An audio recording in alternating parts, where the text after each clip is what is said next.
Então vamos lá para a lição. O grupo de louvor aqui cantou os 2 hinos maravilhosos e o último aqui sobre a família. O texto já foi lido da revista pelo pastor Mário, e Deus usou aqui o pastor Wellington, que é dirigente de Pirpirituba, numa oração poderosa aqui pelo seu lar, pelo meu lar, pelo nosso lar.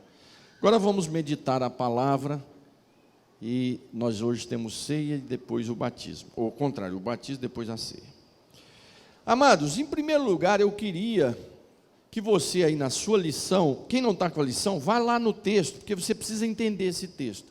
Primeira carta a Coríntios, capítulo 1, verso 11 e 11. A verdade aplicada, enquanto você procura aí, o marido deve amar a sua esposa como a si mesmo. E a esposa deve respeitar o marido, honrando como cabeça do casal. Eu descobri uma coisa, irmãos, um livro de Jürgen Moltmann, ele trabalhando, eu acho que foi Jürgen Moltmann, a gente vai lendo tanta coisa que acaba fazendo uma salada, dizendo o seguinte: o segredo para você saber se você ama você mesmo, porque a Bíblia, o que Jesus disse? Para amarmos a nós mesmos, amarmos o próximo como a nós mesmos. Então ele pôs parâmetro para amarmos o próximo, partindo da onde? De nós mesmos. Então nós somos o parâmetro para amar o próximo. Então esse autor diz o seguinte: é fácil você descobrir se você ama a você mesmo, se você é uma pessoa amorosa, educada, carinhosa com o próximo. A partir do momento que você é uma pessoa ignorante, bruto, sem nenhum apego às pessoas, sem nenhuma consideração ao seu próximo, você pode ter certeza que você precisa de um tratamento, porque você não ama a você mesmo. E aí esse ódio que você tem por você, pela sua vida, você reflete no próximo. Se você ama o próximo, é porque você é uma pessoa de bem com a vida. Você é uma pessoa que gosta de você, é fã seu mesmo, né? Esse fã seu mesmo, gosta de você mesmo, não é estou falando do egocêntrico, do arrogante, do orgulhoso, não, né? Não é isso, não é isso.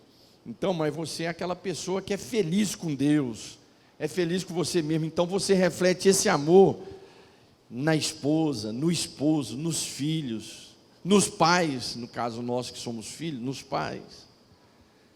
Quando você tem ódio dos pais, ódio dos amigos, ódio da mãe, tem um relacionamento ruim com todo mundo, você não ama você mesmo, você precisa fazer uma reflexão sobre isso. Isso que eu estou falando é muito sério, eu não estou fazendo uma crítica não. Quando eu li isso, eu me choquei, falei, que isso? Agora que eu entendi esse versículo, e tem pouco tempo que eu li esse texto. Então, quando você trata bem o seu marido, de forma natural, os seus filhos, as pessoas, chega aqui na igreja, você trata bem todo mundo, chega lá no trabalho, chega lá na escola, na faculdade, você tem aquela dinâmica de tratar bem com educação as pessoas, você é uma pessoa sadia, você é uma pessoa de bem com a vida, você é uma pessoa de bem com Deus e de bem consigo mesmo, você é uma pessoa que é seu fã, você gosta de você gosta do que Deus te deu. Mas quando você é ranzinza com você mesmo, com as coisas que Deus te deu, você nunca está feliz com nada, sempre está reclamando, isso vai refletir nos outros, porque você não está de bem com a vida. Então o primeiro passo para nós amarmos a nossa esposa, para você amar o seu marido, para você, filho, amar os seus pais, para você amar, pais, nós amarmos os nossos filhos, nós temos que estar de bem com a gente, tendo alegria, prazer no que estamos vivendo. A pessoa está na igreja, mas ele não tem prazer de estar aqui, né?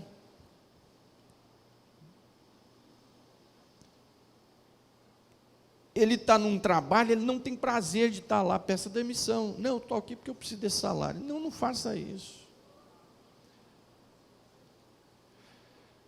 Então, o texto, vamos ler esse texto?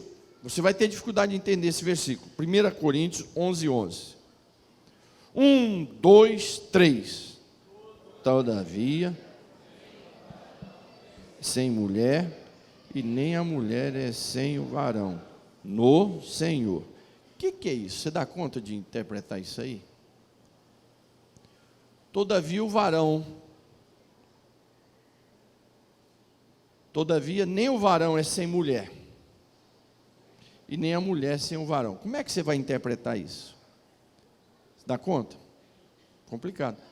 Vamos na linguagem de hoje. Olha a diferença, por favor. No entanto, por estarmos unidos com o Senhor, nem a mulher é independente do homem, nem o homem é independente da mulher. Então, quando diz aqui, nem o varão é sem mulher, está dizendo, nenhum homem é independente da mulher. E quando diz assim, e nem a mulher sem o varão, está dizendo que a mulher não é independente do varão. Os dois são juntos. Um depende do outro. É bom você que está com a revista, pôr aí com a caneta, ver nova linguagem de hoje. NTLH. Você que está com a Bíblia, põe na caneta assim na frente do versículo. NTLH. Para quando você for ler esse texto novamente, você lê na linguagem de hoje que vai te ajudar, vai te deixar claro. É bom lembrarmos que os nossos textos hoje, que a gente usa como base na nossa leitura, não é porque ele é o melhor. Nós usamos como base porque a convenção estabeleceu para uma regra que nós fazemos uma leitura igual, que senão vira uma bagunça, né? Então, por isso que é bom você ter no mínimo três Bíblias diferentes na sua casa, que é a nossa Bíblia na corrigida, revista e corrigida, que é a nossa mais tradicional, mais antiga. Eu não gosto da revista atualizada. Para mim é uma repetição do mesmo e às vezes até mais complicada. Você ter a NAA, que é uma neta dessa revista e corrigida que nós usamos. Por quê? Porque é a mesma linguagem, só que atualizada. E uma NTLH, que é na linguagem de hoje. É importantíssimo você ter isso. Então, o marido deve amar sua esposa como a você mesmo. E a esposa deve amar o seu marido, né, como a si mesmo, e respeitá-lo, honrando como cabeça do casal. Tem gente que diz que na Bíblia não está escrito que a mulher não deve amar o marido. Eu não me lembro o versículo, se alguém achar aí, Jaziel, se você puder achar, mas tem um versículo na Bíblia, sim, que diz no Novo Testamento que a mulher também tem que amar o seu marido. Os objetivos dessa lição é mostrarmos o fundamento do relacionamento conjugal. O relacionamento conjugal bom, ele tem um fundamento. E o ruim também falta o fundamento. Então há um fundamento. Explicar pontos que facilitam a harmonia do casal e falar sobre mutualidade, reciprocidade e cumplicidade. O texto já foi lido, né? Provérbios 31, 10 a 11, depois 28, 29. E Cantares de Salomão. Eu queria começar com a leitura de Cantares de Salomão, por favor, na linguagem de hoje. O versículo 8 e 9, olha aí.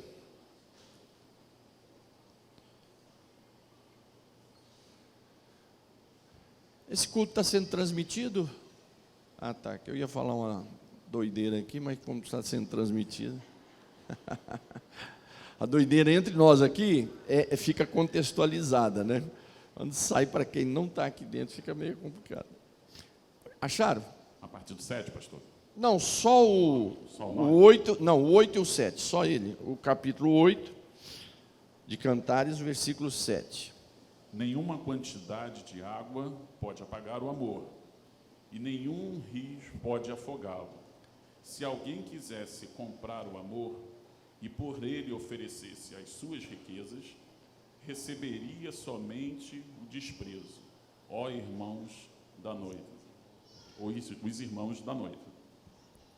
Ninguém poderia apagar esse amor, nem as muitas águas. Quer dizer, as dificuldades, as lutas, as provações.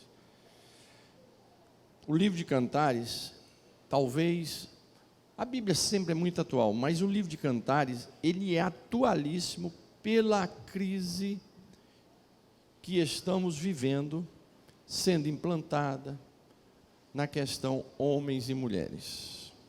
Há uma desvalorização da mulher muito grande. E há uma desvalorização do homem muito grande. Há uma desvalorização sobre o relacionamento do casamento muito grande. Há uma zombaria sobre o casamento. E o livro de Cantares é tudo isso hoje. O problema do livro de Cantares é que 2000 anos pegaram ele e fizeram dele alegoria. Alegoria, ela é bíblica, ela tem coisas alegorias na Bíblia. Alguns textos você pode fazer alegoria. Mas nós não podemos pegar tudo da Bíblia e fazer alegoria. Porque a alegoria você vai interpretar do jeito que você quer. Então, fizeram de Cantares por 2000 anos, ou mais, porque os judeus já faziam isso, e o cristianismo, a igreja primitiva, os pais da igreja adotaram a ideia, e isso vem atravessando, porque os judeus já interpretavam Cantares, na sua maioria, como alegoria do amor de Deus por Israel.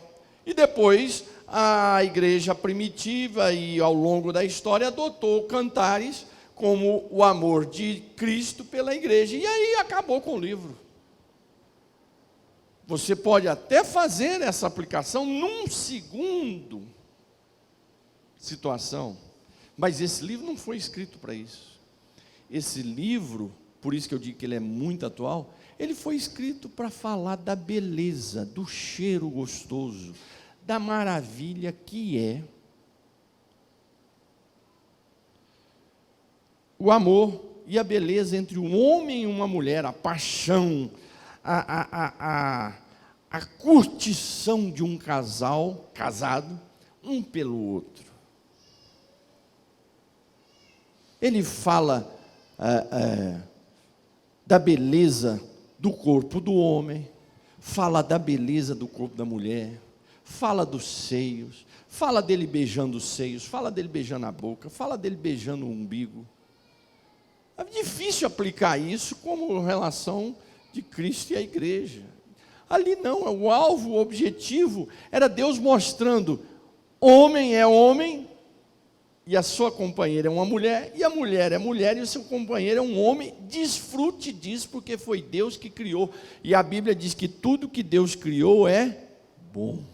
Se é bom, usufrua, curta, viva, aproveite. Né?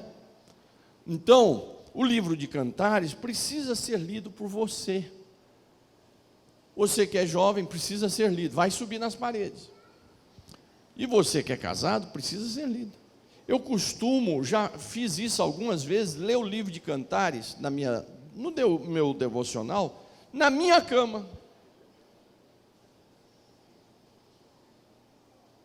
Eu leio e falo: Senhor, abençoa o meu leito, abençoa a minha relação sexual com a minha esposa, abençoa a minha vida conjugal. Que não falte essa paixão, essa chama que está aqui escrito. Porque ali fala da paixão, fala de chama, usa os termos mesmo. Chama, paixão. Então, a vida conjugal é uma coisa maravilhosa. Hoje se apregoa que a vida conjugal é horrível. Horrível é viver sozinho, a não ser que você foi chamado para viver sozinho, porque Jesus fala sobre isso. Alguns foram chamados para isso. Então, ele é gostoso para ele. Por quê? Porque ele foi chamado. Eu casei com 31 anos. Era horrível. Pastor, mas o senhor está ministrando, porque o senhor é pastor presidente, sobre o senhor repousa uma glória de bênção no seu casamento, que é uma coisa maravilhosa, porque o senhor tem uma unção especial de Deus. Isso não existe. A minha unção é a mesma sua, a mesma graça, a mesma bênção, o mesmo Cristo, o mesmo Deus, o mesmo Espírito Santo, e os mesmos problemas eu tenho dentro do meu casamento. Discussão, um ficar chateado com o outro, um ficar bravo com o outro. desencontro, desentendimento. Agora, pega a malinha e vai para fora, para você ver o tanto que é ruim. Não dá. Então, os fundamentos do casamento, ele começa no relacionamento.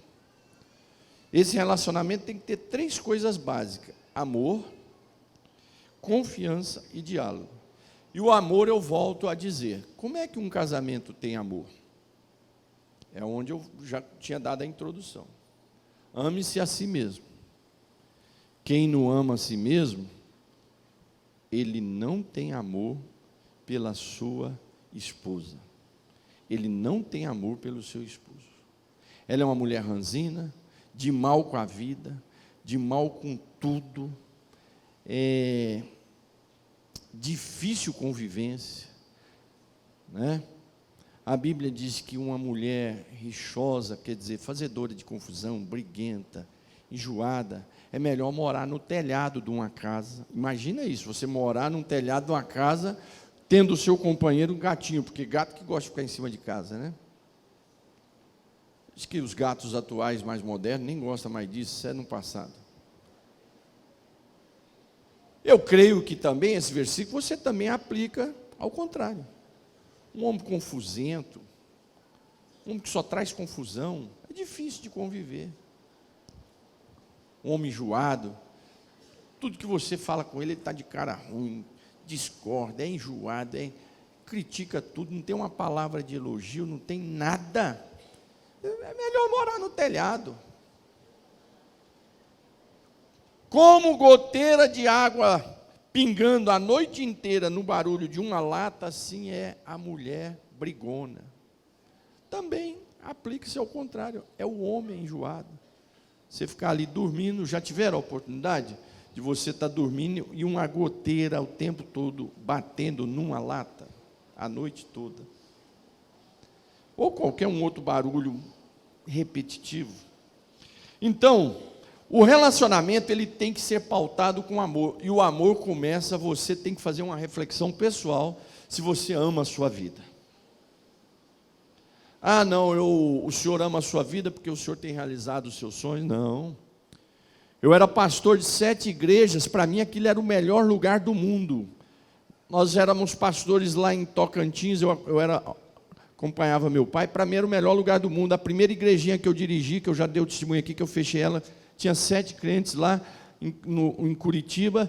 Para mim, aquilo, eu nunca reclamei de estar ali e falando, não, eu estou por aqui, é provisório, Deus daqui uns dias vai me tirar daqui. Não, para mim, sempre aonde eu coloquei meus pés, eu sonhava que aquilo ali ia crescer, ia virar uma catedral. Aquele era o bairro mais fora de série do mundo. E olha, eu descobria cada coisa na cidadezinha e no bairro que ninguém via. Por quê? Por causa da dedicação. Da dedicação. Eu colocava o meu coração ali, para mim, aquilo era demais. Eu, quando estava no Tocantins, para mim era o lugar mais lindo do mundo. O nosso sonho ali dos meus pais, nós nunca tivemos ali murmurando. E olha que vinha tempestade, jogava a escola no chão, arrancava o telhado da nossa casa, a gente ficava debaixo de chuva. E, isso é o Satanás, querendo acabar com o projeto de Deus na nossa vida. E ali, alegre, vamos para cima, vamos vencer. E não tinha contrariedade, que desgraça, que lugar horrível. Não, aquilo sempre foi. Por que eu estou dizendo isso? Você tem que amar a si mesmo, você tem que estar de bem com a sua vida, você tem que ser feliz com o que você faz, porque você sendo feliz sobre aquilo que você tem, Deus pode dar mais, Deus pode abençoar mais. Você tem que ser feliz com o marido que você tem, com a esposa que você tem, com os pais que você tem, com os filhos que você tem. O meu pai não é igual ao seu. Quem dera se meu pai fosse. Esse é o pai que Deus te deu. Ame ele. Ame ele. Ame a sua vida. Ame a sua escola. Ame o seu trabalho. Ame o seu salário. Ame a sua igreja. Eu vejo crentes aqui na igreja, ele é de mal com a igreja. Tem uns crentes aqui, os crentes antigos nossos aqui em Bangu, é a estrutura dessa igreja. É a estrutura do trabalho, do dízimo. Mas tem alguns irmãos aqui antigos que ele é de mal com a vida. Ele é de mal com ele mesmo, e isso reflete que ele é de mal com a igreja, com tudo. A gente vê que ele é de mal com tudo. Ou ela é de mal com tudo. Então, o relacionamento, ele começa de um casal com amor. Mas amor, você tem que começar amando. Ame o seu próximo como a si mesmo. Então, o tratamento para o casal começa você amando a você mesmo. Amando a sua vida. Amando a Deus. Gostando da sua vida, gostando de viver. Olha, vai ser fácil para quem está do seu lado, porque você é uma pessoa que gosta de tudo que está em sua volta, então fica fácil. A pessoa ranzinza, presta atenção no que eu vou te dizer. Quando você vê um ranzinza, um confusento, um rebelde, um fofoqueiro, uma fofoqueira, uma pessoa enjoada de se conviver, tenha certeza que essa pessoa, você bate o olho e fala, não ama a si mesmo, jamais vai me amar, jamais vai amar quem está do lado, jamais, não vai amar.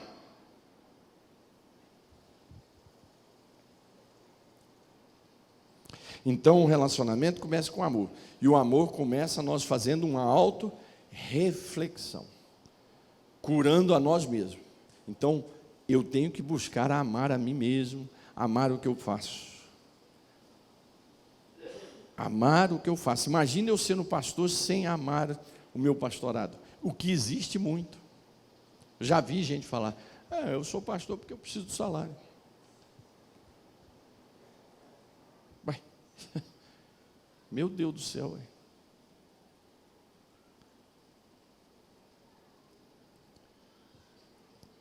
Eu aguento esse homem porque eu não tenho para onde ir. Eu aguento essa mulher porque eu não tenho para onde ir. Eu aguento meus pais porque eu não tenho para onde ir. O que é isso? O problema não está nos seus pais, o problema não está na sua esposa, o problema não está no seu esposo, não está nos seus filhos, o problema não está na igreja, está em você. Em você. Aqui não é o lugar de aprendermos a palavra de Deus, então aqui é o lugar de falarmos a palavra de Deus e a verdade. Então, amar a si mesmo. Descubra, ame a você. Cure isso dentro de você. Você vai ver que tudo vai mudar. Você vai ver que tudo vai mudar. Senhor, muda o coração dessa mulher, muda a mente da minha esposa, dá sabedoria para ela, Senhor. Senhor, dá sabedoria para esse meu marido que eu não suporto, muda ele.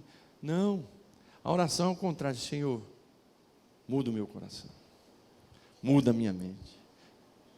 A hora que você mudar, você vai ver que o problema estava em você. E aí Deus, se for necessário, vai mudar a pessoa. Eu já disse aqui e repito, nunca fiquei orando, perdendo tempo, orando, Senhor, muda Maria Cláudia. Não, ela, que benção, pastor, ela não tem defeito? Muitos, como eu tenho muitos. Mas eu não vou fazer isso.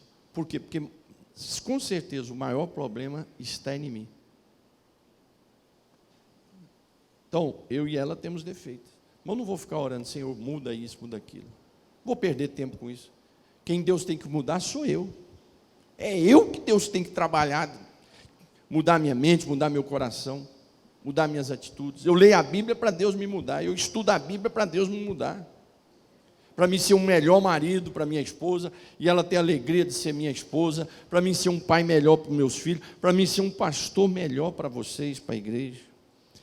E nessa base do amor, partindo desse, eu falei já o primeiro ponto, dentro do amor, o segundo ponto, leia Cantares, estude Cantares. Amar, ele é sacrificial, mas ele tem que ter, o amor um pelo outro é sacrificial. O que é o amor do sacrifício? Você vai suportar algumas coisas, nós vamos falar isso daqui a pouco a gente fala. Mas esse amor aqui também precisa ter a paixão sexual, carnal, no bom sentido, do casal. Mas como é que vai ter alguma paixão sexual dentro do casamento se a mulher é ranzina e de mal com a vida. Se o marido é um chute que ninguém suporta. Ele é um chute aqui dentro da igreja, ele é um chute lá dentro da casa. E ele é um chute lá onde ele trabalha. Ele é em qualquer lugar. Ela também.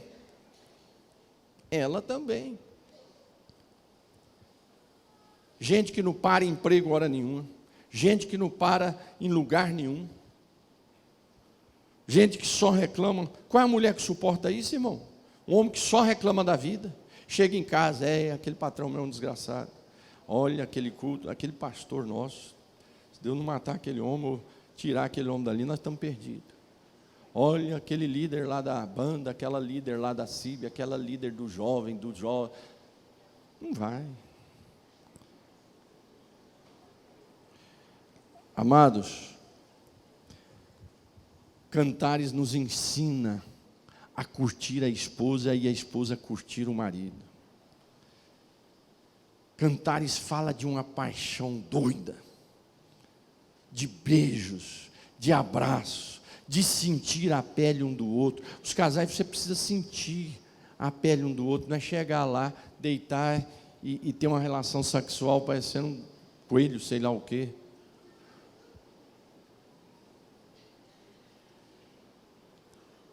Por isso muitos jovens nossos não querem casar, porque eles verem um reflexo dentro de casa. Não vê o marido ter um momento com a esposa, um happy hour, uma curtição, uma saída, um cinema, um passeio. Ah, não tem dinheiro, irmão, compra um saquinho de pipoca. Faz pipoca em casa, com café. Aquele que dá azia, pilão, tem um monte aí. Você está ali curtindo. Curta a vida. Quem ama a si mesmo, ele cria, ele sabe curtir a vida, porque ele ama a si mesmo, então ele vai amar o próximo, ele vai amar a sua esposa, ela vai amar o seu marido.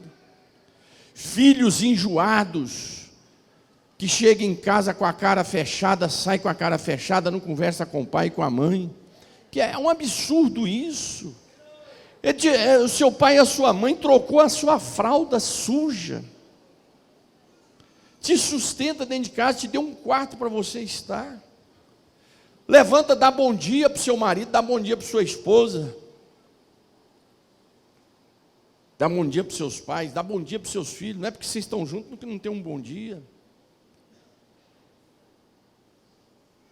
Eu fico ali na porta, eu fico observando. Aí os irmãos que passam, pastor, deixa eu dar um abraço no senhor. Olha, Senhor Jesus, renova as forças desse homem, que bênção. Tá. Outros, pastor, mas que bênção o culto dessa noite. Pastor, pastor, uma boa semana. Pastor, e o Fluminense perdeu, ganhou. Quer dizer, está tudo ali batendo um papo. Outros passam assim, ó. Eu fico imaginando essa pessoa dentro de casa. Essa mulher, esse homem dentro de casa.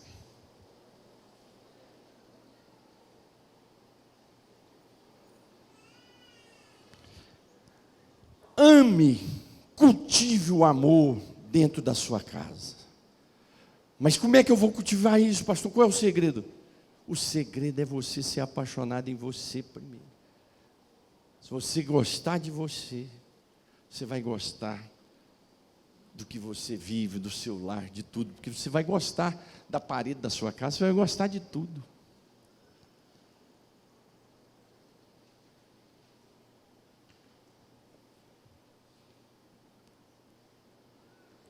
Relação sexual entre esposos, você não pode ficar trocando roupa pelado na frente da esposa toda hora.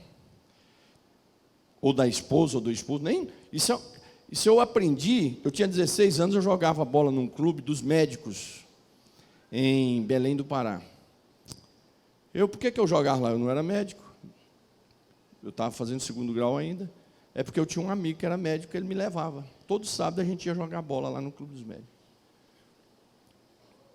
E tinha um médico que a esposa dele era a mais bonita lá do clube. Esse cara era muito simpático, muito agradável, muito. E aí, um dia assim, ia bater a bola no meio de campo, ia começar um campeonato lá, eu estava até jogando lá, o time que eu estava jogando era pelo Vasco e tal, era campeonato mesmo, fizeram um campeonato. E aí, antes de bater a bola, ele conversando com os outros médicos amigos dele, e eu aqui do lado, esperando bater a bola, o juiz apitar. Aí, eu não sei qual foi o assunto, mas ele falou assim, olha, um segredo que vocês têm que ter, e eu faço isso na minha casa, eu não deixo minha mulher, ela não fica trocando de roupa o tempo todo na minha frente, e nem eu o tempo todo na frente dela. Vocês entenderam? Para não banalizar. Assim também não fica se fazendo sexo toda hora para banalizar o sexo.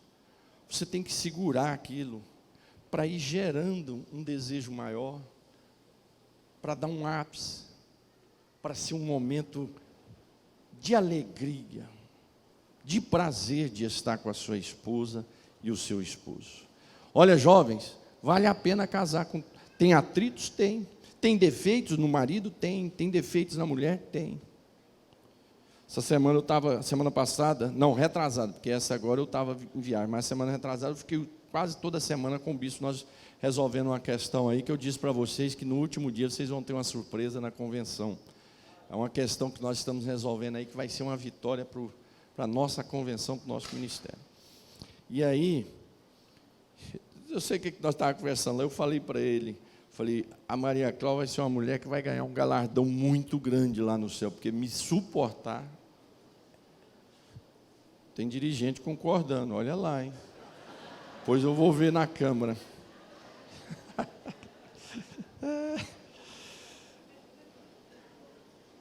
Amados,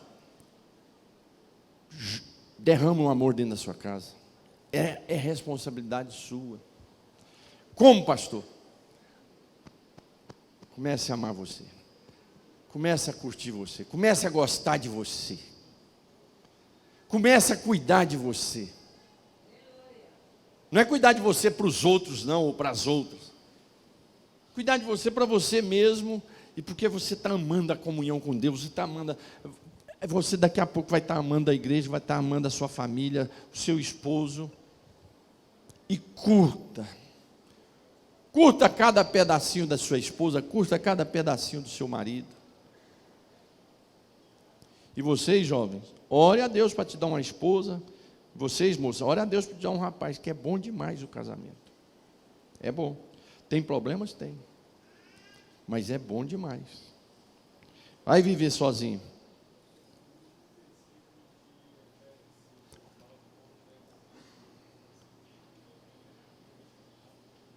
Não, mas tem um outro, Jaziel, que diz a palavra, não é em Efésios, é um outro que diz a palavra mesmo, que a mulher deve amar o homem.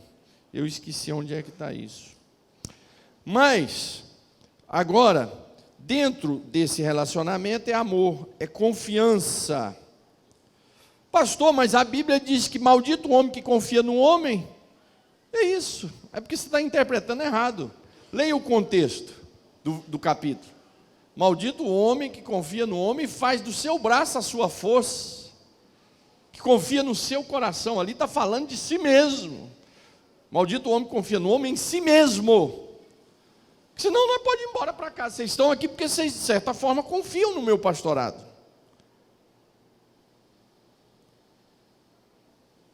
Senão nós não convivíamos. Como é que você vai conviver com a esposa, com o esposo? Então a gente tem que ter um relacionamento de confiança. Confiar um no outro. Confiar na sua esposa, confiar nos seus filhos, confiar no seu marido, confiar no seu pastor. Eu, como pastor, confiar em vocês, que são os pastores lá. Eu confiar na igreja, a igreja confiar. A gente tem que ter uma confiança. Sem confiança não há relacionamento saudável num casamento. Agora, para isso, eu tenho que demonstrar confiança. Ela tem que confiar em mim. Quando eu chegar tarde em casa, ela sabe por que eu cheguei tarde em casa. Eu não tenho que explicar.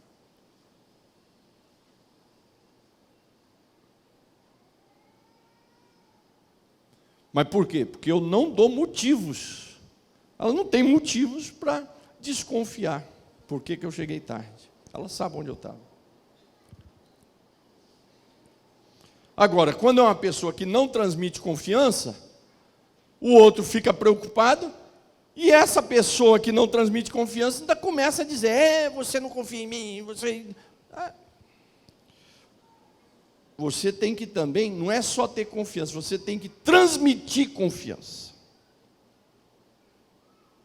Não basta só ser ético, você tem que transmitir que é ético. Você não basta dizer que é só fiel a Deus, você tem que transmitir uma vida que demonstre que é fiel a Deus. Confiança e diálogo. O casal tem que dialogar, bater papo, conversar. Tem que ter o dia para bater o papo, tem que ter o dia para dialogar. Pessoas que não têm, pastor, minha vida é muito corrida, mais do que a minha, irmão. Mais do que a minha. Todo mundo tem a vida corrida. Você tem que organizar a sua vida. Organizar. Dar prioridade. Você tem que cuidar da sua saúde, fazer o seu exercício diário. É uma caminhada, é uma academia, é uma natação. Alguma coisa você tem que fazer, você tem que cuidar da sua saúde. Você tem que tirar um período para fazer um check-up geral, ver como é que está a sua tireoide. Às vezes você está com depressão, está angustiado, está desanimado, achando que é o Satanás, achando que é isso e aquilo. Às vezes é o problema de tireoide. E hoje, eu não sei qual o motivo, ainda não explicaram, que está dando muito isso em homens e mulheres. Então, diálogo. Você tem que ter um momento de happy hour com a sua esposa. As pessoas têm varanda em casa e não curtem a varanda. A pessoa tem uma churrasqueira em casa e não curte coisa que eu não tenho lá em casa. E que me faz muita falta uma churrasqueira. Mas quem tem não usa. Tem um quintal, não usa. Tem uma varanda, não usa. Isso é uma maldição, irmão. Deus te deu, você não usa.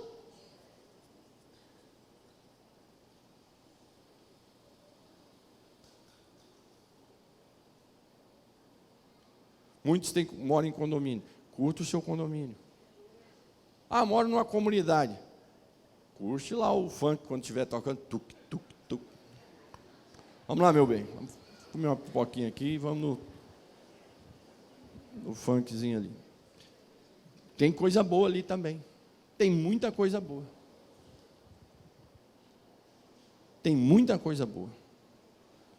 Às vezes tem muito mais alegria do que em muitas mansões por aí. Se for casa de crente, então, isso aí você não tem a dúvida. Tem muito mais alegria e paz do que em muitas mansões que eu já entrei.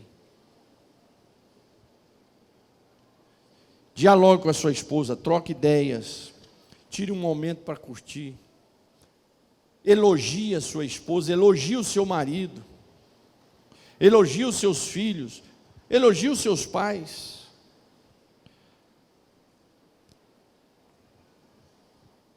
Devemos ir aprimorando o relacionamento conjugal. Tem gente que vai fazendo o contrário. Em vez do relacionamento conjugal ir crescendo, ele vai decrescendo. Então, como é que a gente vai fazendo o relacionamento conjugal ir crescendo, amadurecendo? A gente tem que ir aprendendo a renunciar. Quando a gente casa, a gente não entende isso. Por exemplo, jovens, vocês vão casar. Quando você casar, aquela vida de solteiro tem que parar. Não, eu casei, mas eu quero viver com meus amigos. Eu casei e quero viver com as minhas amigas. Aí, meu irmão, o divórcio vai bater na sua porta. E não é o Satanás, não. A ignorância é sua. Irmãos que são casados que ainda quer viver uma vida de solteiro. Para que casou? Você está estragando a sua vida e estragando a dos outros. E outra coisa, isso é falta de maturidade. De ser homem ou de ser uma mulher. Casa qualquer coisinha quer ir para a casa dos pais. Casa não sei o quê. Ficou chateadinha, vai para a casa da mãe. Ficou chateadinha, vai para a casa do pai. Olha, a Maria Cláudia foi comigo, nunca tinha saído do Rio de Janeiro. Foi comigo quando nós casamos, quando nós tinha pouco tempo de casado, fomos assumir a primeira igreja de Carapicuíba, um campo do tamanho desse aqui. Imagina, a Maria Cláudia com 19 anos, 7 meses, foi ser líder da CIB de um campo do tamanho desse aqui, com 19 anos. Estava grávida. Maria Cláudia nunca falou assim para mim. Ô Santana, senta. Ô pastor João Dário, senta aqui, por favor. Maria Cláudia nunca falou assim para mim. Eu tenho que ter o sangar lá no Rio de Janeiro. Ele foi gerado aqui no Rio mesmo. Eu tenho que ter o sangar lá no Rio, perto da minha mãe. Nunca me falou isso. Nunca ficou choramingando por estar numa terra distante. Olha que São Paulo é um lugar difícil de morar. Seco, esquisito, trânsito louco. Ela criada aqui nunca reclamou. Então, você tem que amadurecer, aprender a renunciar. Agora, não é só do seu jeito, nem do meu jeito. Agora temos que chegar a um acordo. Eu ainda erro nas renúncias hoje. Erro, 57 anos, pastor, ainda erro nas minhas renúncias. Mas daqui a pouco a ficha cai e eu, oh meu Deus do céu. Entendeu? Ontem a Maria Cláudia mandou uma mensagem. Eu estava na viagem, você vai querer comer o que hoje no almoço? Foi o que vocês escolheram.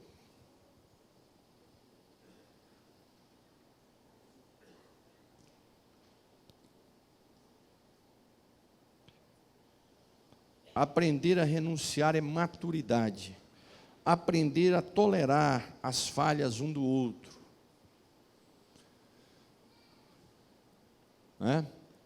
Não é só você tolerar a falha da pessoa, não. A pessoa também está te tolerando. Ei, mas é difícil aguentar essa mulher minha. E a mulher te aguentando? É difícil aguentar meus pais, 2 ignorantes. E os seus pais te aguentando? E aprender a perdoar. Se a gente, olha, tem pessoas, tem casais, tem homens e tem mulheres que eles não sabem pedir perdão. Não sabem liberar perdão. Nós temos que aprender a perdoar e liberar perdão e pedir perdão, sabe por quê? Porque todos os dias Jesus nos perdoa e nos suporta. Então nós temos que, a esposa vira a cara para o marido, é 1 semana, é 2 semanas, é 15 dias.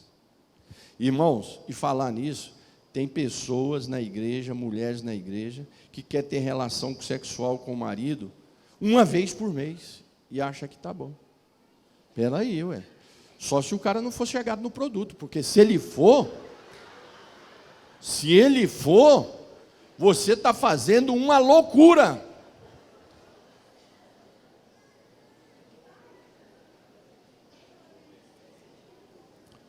Mas tem marido também que não sabe apimentar para criar. Tem a dança da chuva, meu irmão. Tem a dança da chuva, para fazer chover, tem a dancinha da chuva. Lembra dos Apache? Tem que ter uma dança da chuva. Tem que ter um passeio, tem que ter um jantarzinho. Tem que ter alguma coisa diferente.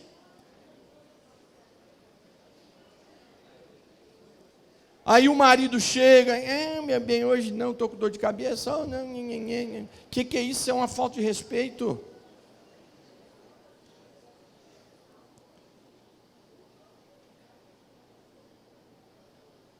Você tem que fazer um tratamento psicológico. Às vezes é um problema que veio da mãe.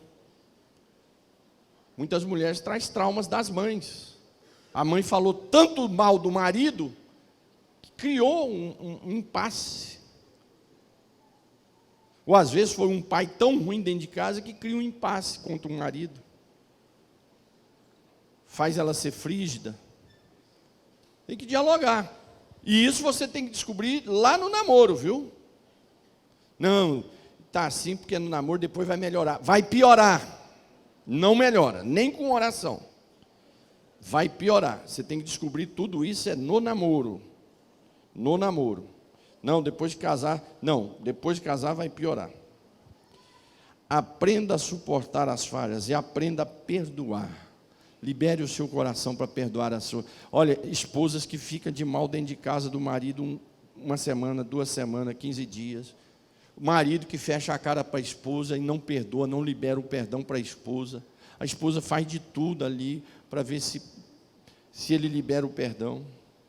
E por último, alcançando a maturidade conjugal. Com relacionamento, com mutualidade. O que significa isso? Abranger vocês dois. Cada pessoa, né, tem e continuará tendo a sua individualidade, mas no casamento não é aceito o individualismo. Cada um tem a sua individualidade, mas não pode viver o individualismo. Você tem que respeitar a individualidade do outro. A pessoa está lá no banheiro, em particular. Você não pode ficar invadindo o banheiro, mas deixa a pessoa em paz. A pessoa quer fazer uma caminhada sozinha, deixa quieto. Mas também você tem que refletir que a vida conjugal não é um individualismo, em que você vai se isolar estando casado. Não. O casamento agora, ele é uma parceria, uma só carne. E você tem que dar vida para isso, né? É mútuo agora. Esse egoísmo, o eu, tem que ficar para trás. Serão uma só carne, diz Gênesis. Uma só carne. Então, se é uma só carne, como é que vai ser individual? Mas tudo começa no amar a si mesmo. Se você amar a si mesmo, você não vai querer ser individual. Tudo começa nesse amor a si mesmo. Cumplicidade. Um tem que ter confiança, o apoio no outro, participar uma da... Eu nunca falei, Maria Cláudia, eu vou falar aqui em público. Eu tive uma experiência, tenho tido uma experiência maravilhosa com a Maria Cláudia nesses últimos 4 anos nos meus cursos. E todas as vezes que eu fui prestar uma banca, aconteceu isso no bacharel, aconteceu isso no mestrado, aconteceu agora para aprovação do doutorado. Todas as vezes, quando vinha um resultado positivo, a Maria Cláudia estava sempre do meu lado ali, sem eu ter pedido, e sempre quando vinha os resultados, ela começava a chorar junto comigo, e me abraçava. Isso era fundamental. Para mim, ela nem estava se interessando com aquilo. Eu me lembro quando veio a resposta desse doutorado, nós estávamos muito aflitos, porque eu estava no meio de uma férias, fiz prova no meio de férias, e eu estava num restaurante na hora do almoço com os 3, de repente pingou no e-mail, eu vi que era a faculdade, eu fiquei com medo, falei, meu Deus do céu. E agora, eu abri caladinho, não falei, chegou o e-mail. Não, porque vai que está dizendo que estava reprovado, né? Aí eu olhei, eu nem falei para eles nada, eu comecei a chorar. Quando eu li, aí eu comecei a chorar, falei, chegou do e-mail, passei e comecei a chorar. A Maria Cláudia, depois que eu estava chorando muito, que eu olhei, ela também estava chorando comigo. Então, nós temos que ter uma cumplicidade um com o outro. São 2. Os 2 têm que assinar embaixo agora. É juntos. Irmão, vá para casa hoje e curta sua esposa essa semana, pelo amor de Jesus Cristo. E você curta o seu marido. Pare com esse negócio de uma vez só por mês ter uma relação sexual. Isso não existe, como eu disse, só se o seu marido não gosta do produto. Se ele gostar, ele está numa aflição e o divórcio está batendo na porta da sua casa.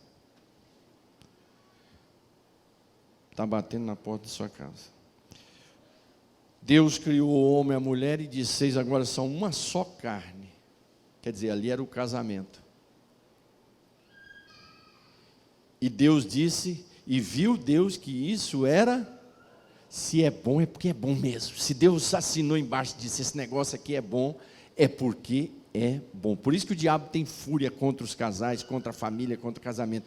Porque Deus fez e assinou embaixo e disse, isso aqui é bom. E o ministério, a Bíblia começa com Deus fazendo um casamento, e o Novo Testamento começa, o primeiro milagre acontece num casamento. Primeira ação de Jesus, agora que ele assumiu o seu ministério, depois de ter batizado, depois de ter sido cheio do Espírito Santo, e depois de ter feito jejuns, que ele desce, o primeiro lugar que ele vai e acontece um milagre, é num casamento. Isso não é por acaso. É Jesus agora também assinando o que o Pai disse. Esse negócio aqui é bom. Que Deus abençoe o meu casamento, o seu casamento, e vocês que ainda vão casar, que vocês saiam daqui subindo pelas paredes e orando para Deus te dar um bom casamento. Amém? E lembrando sempre que o pastor, quando ministra sobre o casamento, qualquer pastor, não é eu não, a gente não está aqui pregando que o nosso casamento é o exemplo, é o melhor casamento e não tem defeito. Pelo contrário, a gente ministra sobre o casamento, porque o nosso casamento tem defeito, mas existe o remédio, que é a palavra de Deus, e Jesus nunca pode faltar nesse casamento, nessa bodas, nessa festa. Ele tem que estar ali, porque ele vai estar renovando o sabor do vinho a cada ano que passa. Amém? Vamos orar mais uma vez pelas famílias?